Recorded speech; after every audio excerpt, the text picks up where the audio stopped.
It is an honor to be here, and I have a limited amount of time. I could spend all of my time just bragging on the Greens, the family, and your pastors are beloved all across this country and are one of the favorites of the Osteens, and so it's a great thrill. So I oversee about 1,000 campuses that we kind of work with in the Champions Network, and I'm in one of them or twice or in a couple of them a week, and every time I come up, to speak, the audience knows their pastor's not going to speak, and you get this, oh. But I do have a message from Jesus today, and I believe that it'll be encouraging, and in fact, I believe there are questions you've been asking, and while I'm speaking, God will answer those questions. I believe the blessings of God are here. But Greens, we love you so much. And yes, on behalf of Joel and Victoria Osteen and the Lakewood Church Champions Network, thank you. We have completed 197 Nights of Hope. We have seen more people repent of their sins and give their life to Christ than in any other ministry in the history of this country. Over 2.5 million in-person people have come to Christ. And 1 million of those households have been connected to good Bible-based churches like this church.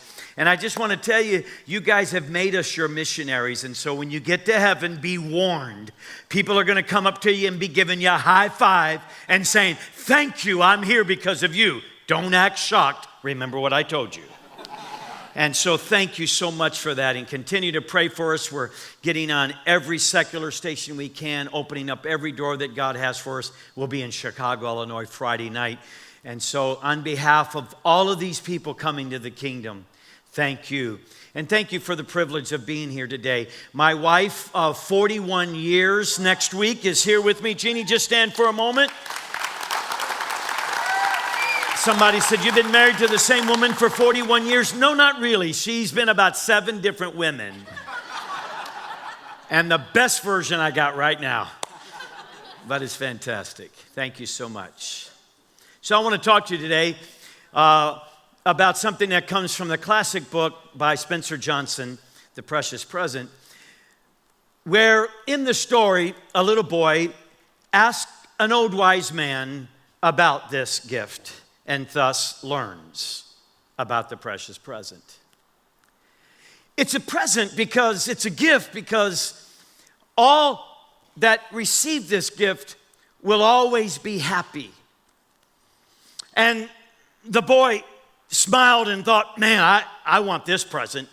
I hope somebody gives this to me for my birthday, and he ran off to play. The old man liked to watch the boy play. He was always content, always laughing, always cheerful. Even when he worked, he was always happy. The boy thought about what the old man said, that this was a gift and that all who had this gift would always be happy. And he thought, well, I know the joys of toys. That doesn't last forever. So he went back to the old man and said, so is this precious present, is this a ring? A magical ring that when you put it on, you can wish for anything you want. And the old man said, no, it's not about wishing. Well, could it be like a flying carpet that you could get on it and go anywhere you want? No, it's not about going anywhere you want. When you have this gift, you're always happy no matter where you are. So the boy went on. But as the boy grew older, he would often think about what the old man said, that when you have this gift, when you have this present, you'll always be happy. He returned back to the old man, a little older, and as a young man, felt a bit awkward, but asked anyway, well, is it maybe buried treasure that you're going to tell me how to get to? And I'll have all this money. And the old man said, well, no, it's wealth for sure. And rare, but no, it's not coins, it's not money. Well, the young man grew older, went to college, became quite successful, but would often think about the old man and the precious present that he talked about and this gift. And as he got older, he explored in the adventures of life and the books and the reading. And he returned back to the old man to say, look, I've lived my life and no one has given me this gift. Tell me, what is it and who's going to give it to me? And the old man said, well, I'm afraid you don't understand. No one can give you this gift, only you can. And you best understood this present when you were a boy. You've just forgotten. And now the young man leaves bewildered and quite frustrated. And his life is successful, but he's often depressed and sick and thinks about this precious present this old man talked about. He returned only to discover that the old wise man had passed. And now he thought, I'll never know what this precious present is. And as he sat at a park bench and began to think about what the old man said, you'll always be happy when you understand and have this precious present. It's not something you wish for. It's not a place you go. You have it wherever you are. No one can give it to you. You best understood it when you were a boy. What is this precious present? And then, like a light went off, and it hit him. It dawned on him. I get it. I know what he was talking about. The precious present is just that. It's not the past. It's not the future. It's the precious present. And as he began to think, he thought, oh man, all of my past that I was seeking these things and worried about getting this, and I missed so many opportunities. And as he started thinking about the past, he got depressed again. And he came back to the precious present. And then he thought, well, I hope I don't forget about this. I hope in the future that I don't forget. And as he got going into the future, he got depressed again, and he came back into the precious present. Today, I'm going to give you a revelation and an understanding that the most precious present, the greatest gift, the most incredible thing we could ever experience is, in fact, being in the now and being present. As romantic as it sounds, it's not easy. It seems like our lives are in a civil war and we're caught in the middle between the past and the future. It's as if the past is constantly pulling us back, would've, could've, should've. And we find ourselves looking back in the past, often with remorse. Or we're being pulled into the future, intimidated by what could be or will be. And at the risk of losing the precious present, a gift that only you can open, we lose the now. The now is really a spiritual experience. When you are in the now, it's really something that is beyond just our thoughts and our mind. You see, the mind is an incredible instrument. It has such abilities to store information, to remember, to take memories and ideas, and it can imagine the future. The mind can record the past, and it can imagine in detail the future. And it's been estimated that if you were to abstract all of the potential of the mind, it would take 4.7 billion books to contain the capacity of the mind. But the one thing the mind cannot do is capture the present. It's either always recording what just happened, or it's projecting and thinking about what's going to happen. The now is actually a spiritual experience. You see, the Bible says that He has placed eternity in the hearts of all of us. Eternity is what gives you the ability to be present, to be in the now. You see, eternity is not about quantity. Eternity is about quality. Eternity is not about what happens when you die. Eternity is about reaching in and finding that moment when you are in the now, tapping into eternity. Have you ever had times in your life where just You forgot about time? Have you ever said, oh, wow, this was so much time, so much fun. It's like time has flown by. These are moments, whether it's love, whether it's joy, whether it's in our time of worship and our prayer, that we step into the now. This is what Jesus said to the woman at the well when he said, you can have water that if you drink from this, you'll never thirst again. And she said, where do I go to get this? And he said, the hour is coming, and now is. See, with God, he's always in the now. I used to hear preachers say, today is the day of salvation. Now is the day. And I thought, well, you said that last week.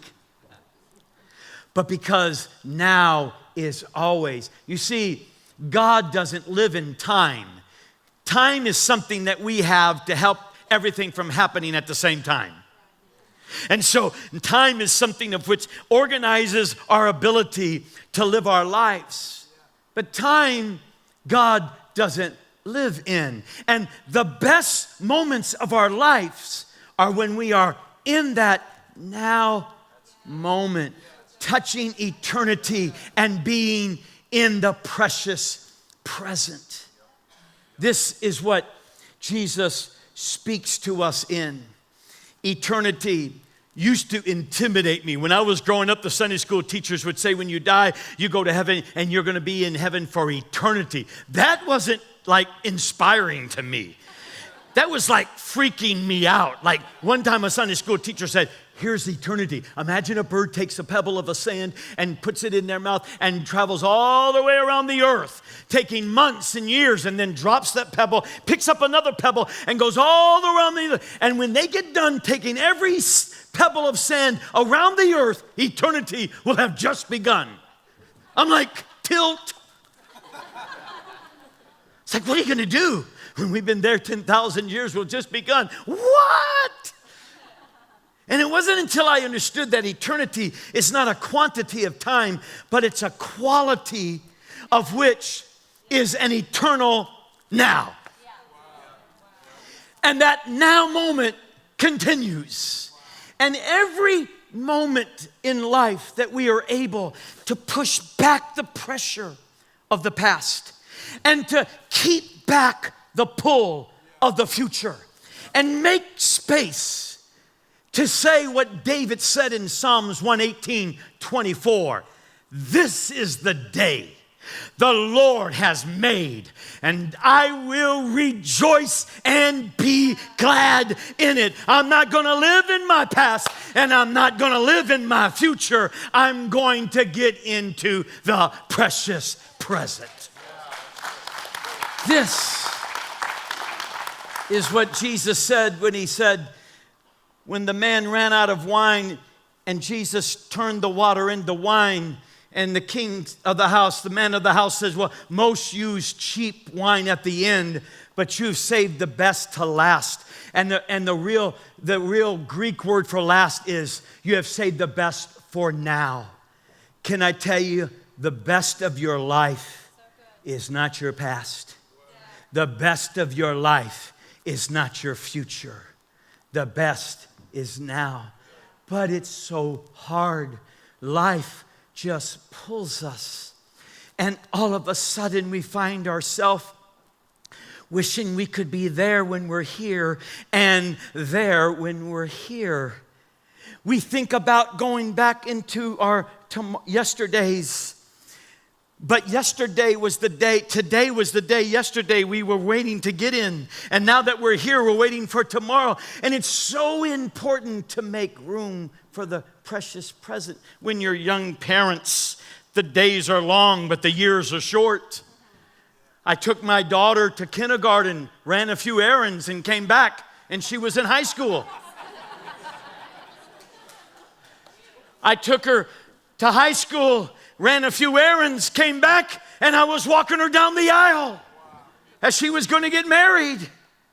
It reminds me of the classic song that Harry and Sandy Chapman wrote years ago. My boy arrived in the world in the usual way, but there were planes to catch and bills to pay, and he learned to walk while I was away. And before you knew it, he was talking, and you could hear him say, I'm going to be like Dad. you know I'm going to be like him. And the cat's in the cradle and the silver spoon. Little boy blue and the man on the moon. When you coming home, Dad? I don't know when, but we'll get together then. We'll have a good time then. Well, my boy turned 10 the other day. He said, thanks for the ball and bat. Dad, can we play? I said, not today, there's lots to do. Without losing his grin, he walked away, and you could hear him say, I'm going to be like him. You know I'm going to be like him. And the cat's in the cradle. And the silver spoon. Little boy blue and the man on the moon. When you coming home, Dad? I don't know when, but we'll get together then. We'll have a good time then. Well, my son returned from college the other day, looked so much like a man. I had to say, son, sit for a while. He said, Dad, what I'd really like is to borrow the car keys. See you later. Can I have them, please? And the cat's in the cradle. And the silver spoon, the little boy blue, the man on the moon. When you coming home, son? I don't know when, but we'll get together then. We'll have a good time then. Well, I've long since retired and my son's moved away. I called him up and said, I'd love to see you if you don't mind. He said, I'd love to, Dad, if I could find the time. But the new job's a hassle and the kids have the flu. But it's sure nice talking to you. Sure nice talking to you. And as I hung up the phone, it occurred to me, my son was just like me. And the cat's in the cradle and the silver spoon. Come on, hippies. Little boy blue and the man on the moon. When you coming home, son? Yeah, you got it. I'm not here to put you on a guilt trip. I'm not here to take you down a journey and drop you off in that place of regret. I'm here to tell you that this is how life can get away from us. And today, I'm trying to say that this is the day that the Lord has made. I'm trying to say to you that you can't fix everything in the past. And you need to learn to trust it and let it go and grow from it. And the future, well, it's got enough worries that we'll be into tomorrow. But this is the day. And the greatest gift you can give your past and your future is to rejoice in this day and be glad in it.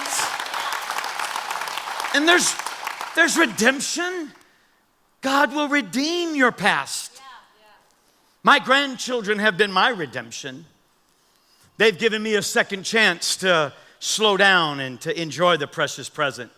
Grandchildren are phenomenal. I'm convinced God gives you grandchildren for not killing your kids.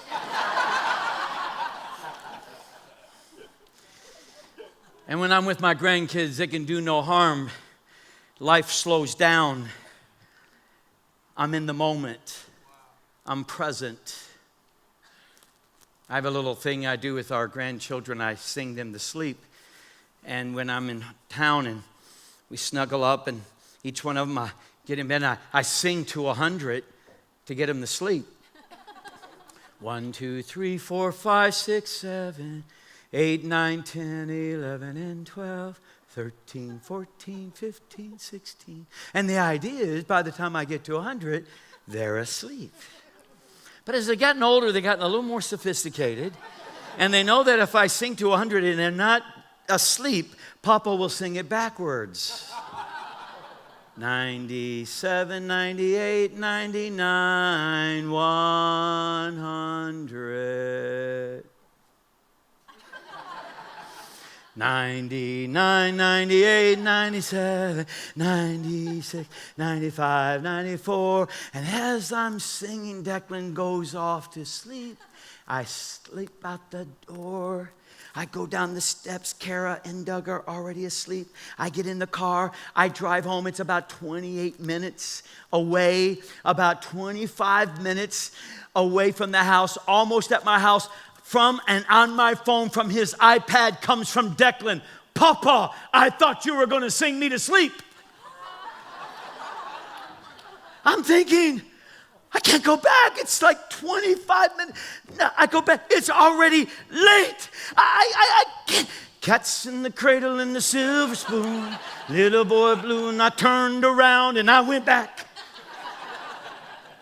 And it's a good thing I did, because on that chilly Texas night, Declan was outside waiting for Papa. And I sang him to sleep.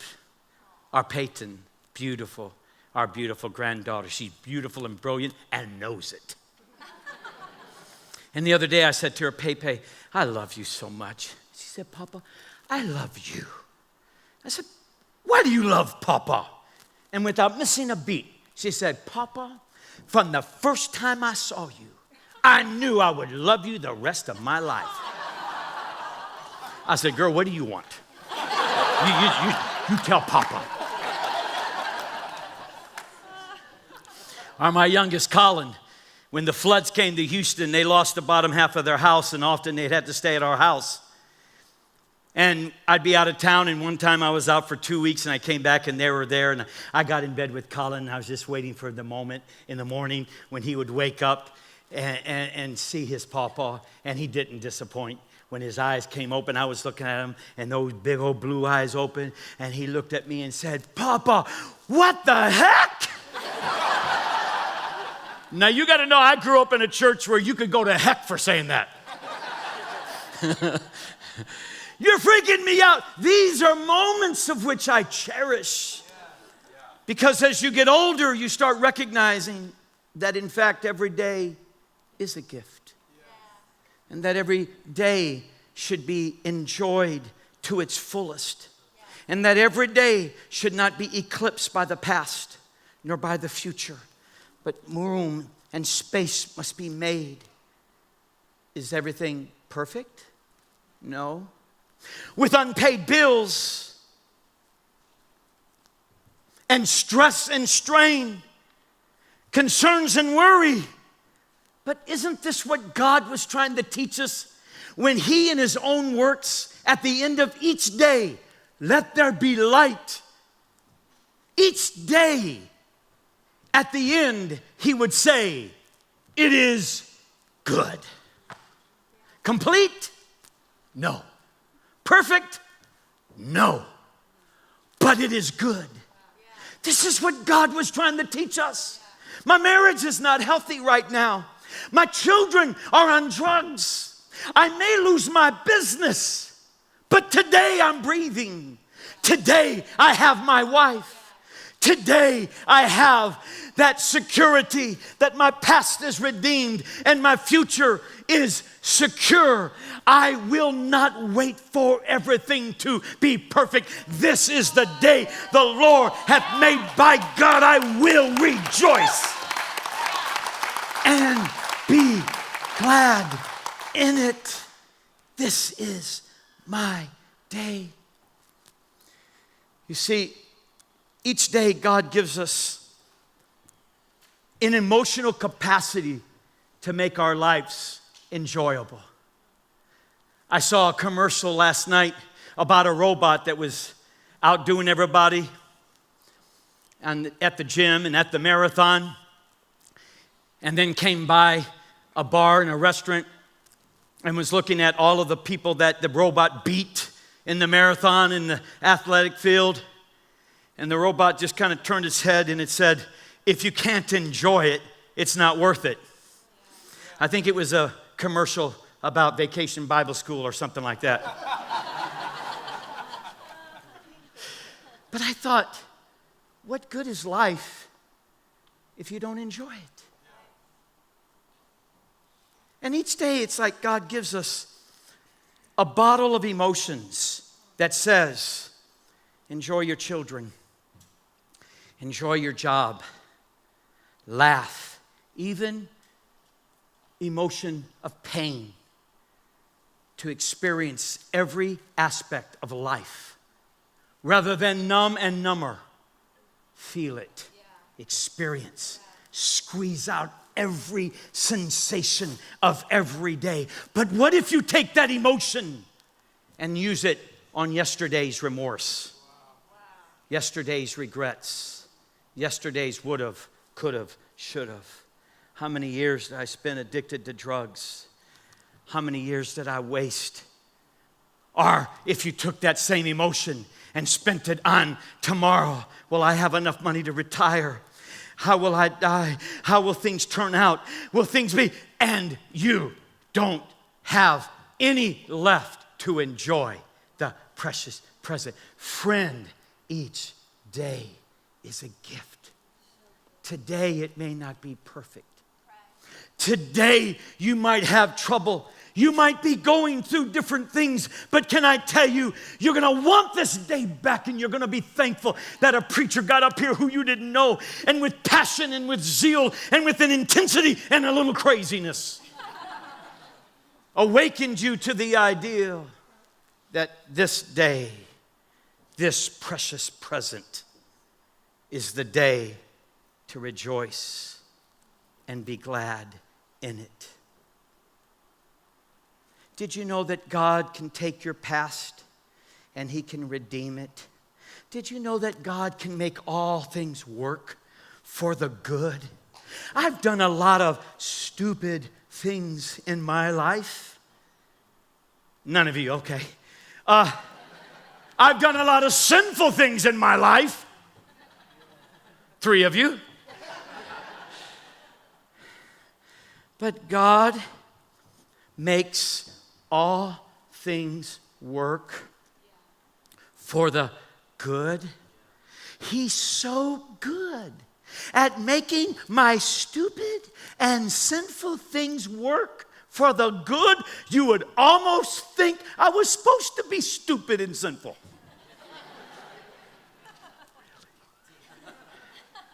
That's how good He is.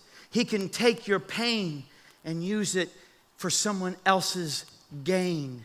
He can take, I always say, if you don't get a miracle in your life, map it, because now your journey will be somebody else's blessing.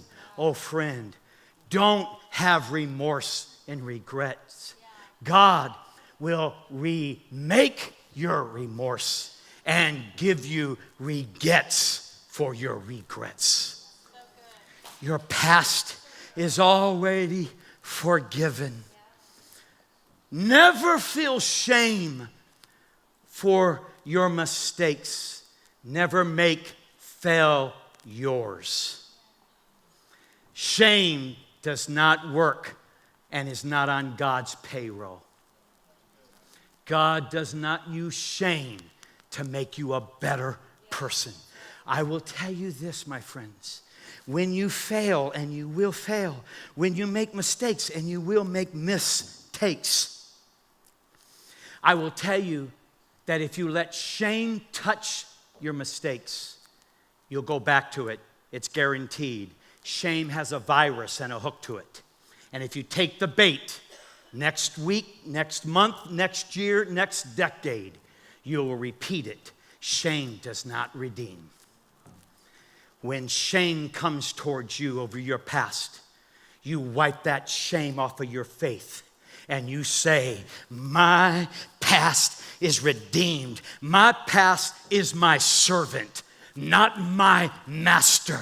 And the best thing you can do for your past is to live today rejoicing and be glad. I don't care how I got here, but I am here and I'm going to rejoice. And I'm not going to worry about the future.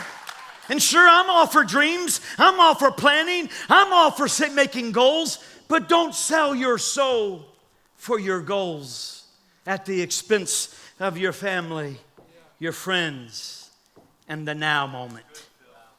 No, the future. Jesus said, don't worry. Be happy, or something like that. The little boy was watching a dead sparrow. And the mother said, what are you doing? He said, I'm waiting for God. He had remembered what the Sunday school teacher said. His eyes on the sparrow. Did you know that God hasn't missed one funeral of a sparrow? And if his eye is on the sparrow, the idea is he's watching you. The old hymn goes like this. Why should I be discouraged? Why should the shadows fall? Why does my heart keep on longing for heaven and for home? When Jesus is my portion, He is my constant friend.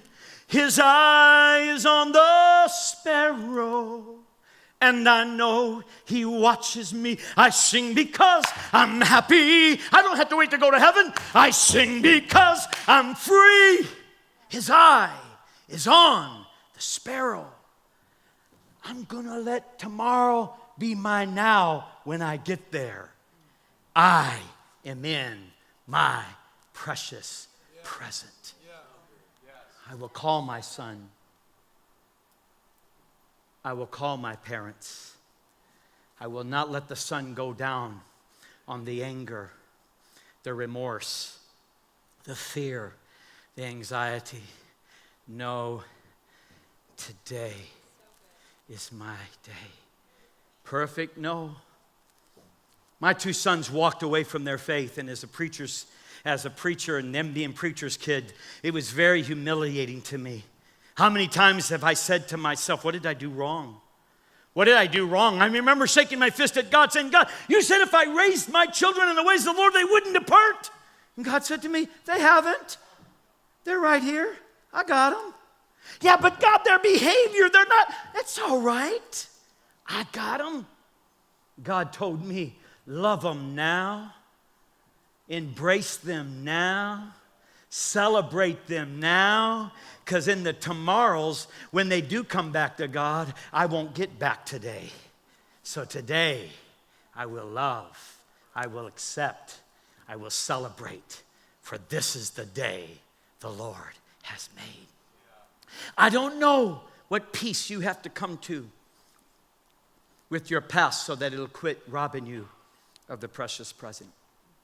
I don't know what fear you're going to have to deal with so that you no longer are able to enjoy now, today. But today I've come to bring you in to a place of redemption and security so that today you can be in the precious present. Now come with me in closing. I need your imagination. In the back, those online, come with me. I want to take you to a hill. Come. There it is. There it is. I see it now. That's Golgotha. And on that hill, there's 3 crosses. I see the one in the center. That's Jesus. And I see the 2 thieves on either side. Only for today, I need your imagination to go with me. It looks different now than I've seen it in the past. Jesus' hands are not nailed to the cross, but his hands are like this. What? What's he doing?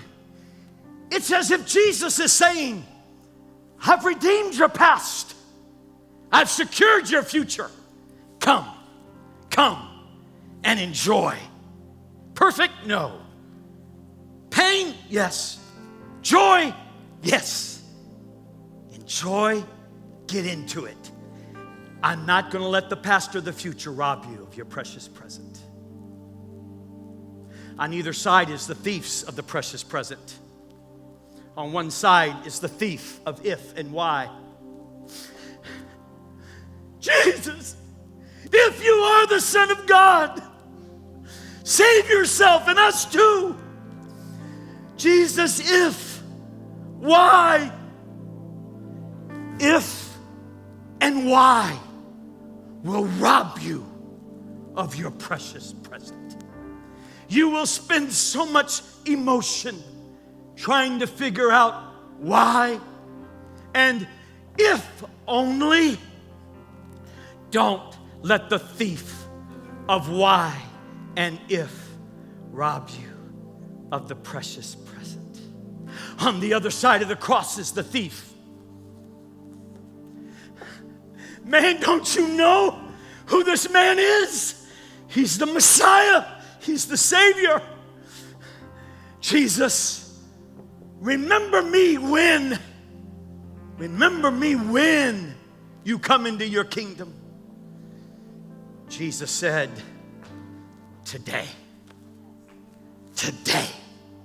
You see, this is the thief of when my husband comes to the Lord, when my kids get their act together, when I retire, when I get over this back pain, when I get out of debt, when I get to heaven. No, don't let the thief of when rob you. Jesus says, step in to the now. Step into your precious present.